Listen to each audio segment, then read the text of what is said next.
A Detroit bus driver and her supervisor left a running city bus for a romantic rendezvous, leaving riders stuck and frustrated. This was just one of the issues uncovered in a new report from the Detroit Inspector General. The report says the two were caught being romantic during work hours multiple times, causing long delays. Noel Friel spoke with city leaders tonight. And Noel, this report claims management failed to investigate this properly. This would be a thing in Detroit. This would be, man. Oh my God. Yeah, that's right, Kimberly. The Office of Inspector General found that supervisor and employee were having what it called romantic interactions both on the city bus and during working hours. But the even bigger problem on the city bus, according to this report, is what happened after that relationship was discovered. I'm trying to make it through the video, y'all. It started with an anonymous complaint back in June alleging that a senior transportation service inspector, Andre Reese, and bus driver Dana Ruff engaged in indecent activity on a city bus. An investigation by the Office of Inspector General uncovered video footage from May 6th showing the two fondling each other on a bus. It found Reese then reported an unsubstantiated mechanical issue with the bus, took the bus out of commission, and took Ruff to a fast food restaurant. Oh, man. So she faked an issue with the bus. All right, so the bus is down. The dude, Ruff, who's the supervisor, or no. I'm sorry. Ruff is the bus driver. It's Reese that's the supervisor, right? So he makes his way out there and they go to lunch while the repair crew tries to figure out what's wrong with the bus when there's nothing wrong with it.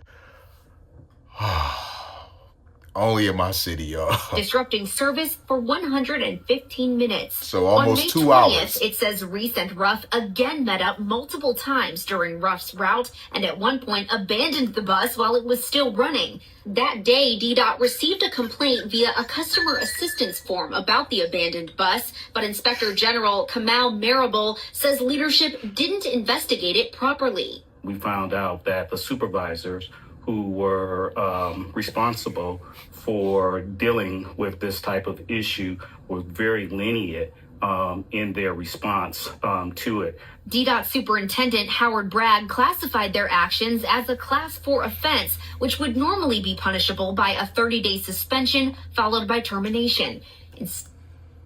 A Class 4 suspension, which seems pretty high up there. I don't know if there's any tiers above that, but Class 4 says you get a 30-day suspension and then you get a termination.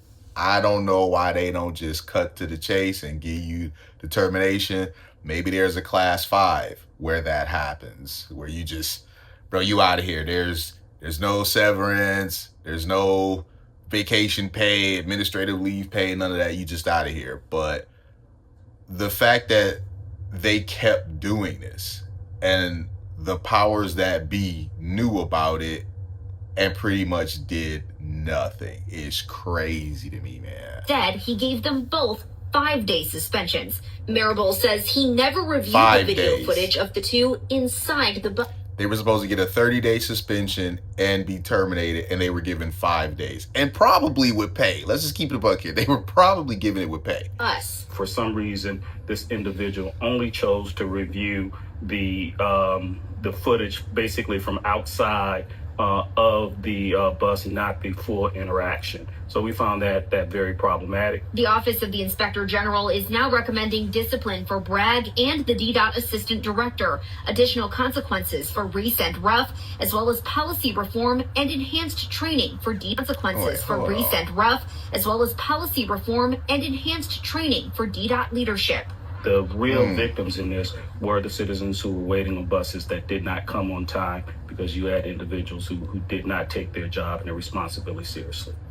Yeah, that is so crazy to me, man, that y'all had a bus full of people. Supervisor pulls up. she just jumps off on some "I'll be right back" sort of stuff, faking that the bus is down. And you jump off with with a bus full of people who paid and are trying to get to where they need to go to. They're trying to get to work. They're trying to get back from work. They're trying to get, perhaps to school, wherever they're trying to get to, man. They don't want to be held up for 2 hours. That's so crazy. And in a statement, Executive Director of Transit Robert Kramer said DDOT is already implementing some of those recommendations, saying in part, quote, "We will ensure that employee disciplinary actions align with the city's human resource standards and improve processes to prevent discipline not being applied appropriately in the future." DDOT will submit a response to the Office of Inspector General by January 23rd. Reporting live, Noelle Friel, Local 4. Okay, keep us posted, Noelle. Thank you for your report this evening. You know what's coming, right?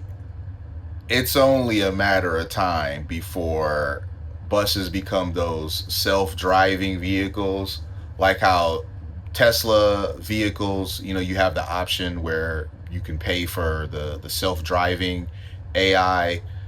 And I think they have like a truck as well, but I don't know if that's self-driving yet. But they were showing that they had an electric truck that would be powerful enough to pull, a giant trailer or whatever.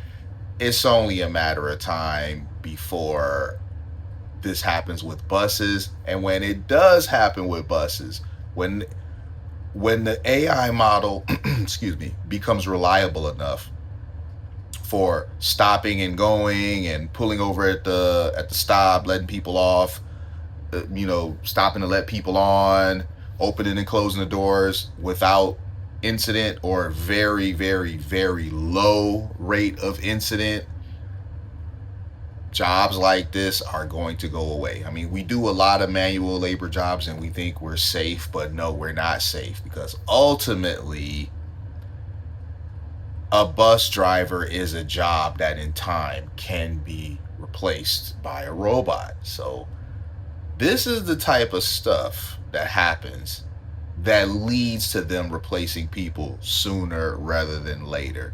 You got a situation where a supervisor and a bus driver, they're multiple times over a period of time, multiple times doing this.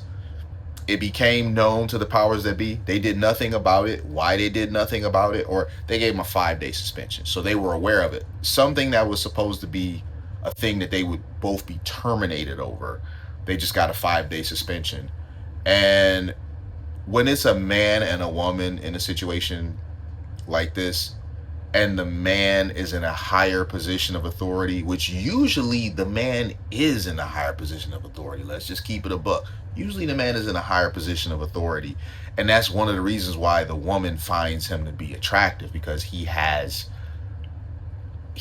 power that she doesn't, but when there's that power dynamic, the man is always going to be let go. Remember Michigan just recently, Sharon Moore, he got let go because he was messing with a staffer.